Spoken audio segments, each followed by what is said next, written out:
Alright, so today's episode is going to be a quick one because I have a lot of editing to do for the next few days, but also because I had a lot of requests for this video. So here we go. What if Israel conquered Jordan in 1960? In our timeline, following the Six-Day War in 1967, Israel occupied the West Bank, which includes East Jerusalem, which they later annexed, as well as the Gaza Strip. But what if Israel had conquered Jordan in 1960 when they had the chance? Would the world be a better place? Yes, it actually would. In 1960, Israel really could have conquered Jordan. They had the opportunity to do so during the 1956 Suez Crisis. When Egypt nationalized the Suez Canal, Britain and France wanted to take it back. And so they asked Israel to start a war with Egypt, which Israel did. And so Egypt was kind of forced to focus their military efforts on the Israeli front. However, when it looked like Israel was about to capture the Suez Canal, the UN intervened and forced Israel to pull back. Had Israel not done so, they very likely would have conquered Jordan, which was still under British rule at the time, and perhaps even overthrown the monarchy, which was kind of unpopular at the time.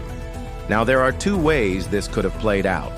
In the first scenario, Israel annexes Jordan. This would have given Israel control over the west bank of the Jordan River.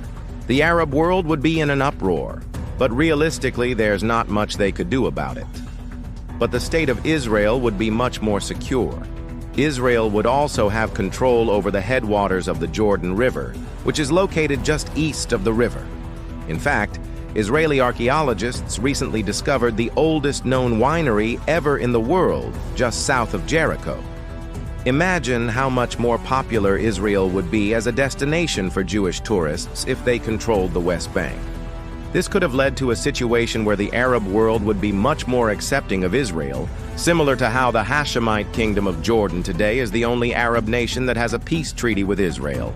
In fact, King Hussein of Jordan actually visited Israel in 1963, 5 years before the Six-Day War, and met with Israeli Prime Minister Levi Eshkol. Israel's Foreign Minister Golda Meir wanted to push for Israeli annexation of Jordan, but the more moderate voices prevailed, at least for now. Anyway, as you can probably tell, there are many possibilities for how things could have played out had Israel conquered Jordan. But the outcome would have been good for Israel either way. Let me know in the comments below what you think would have happened. And as always, thank you so much for watching, and I'll see you next time.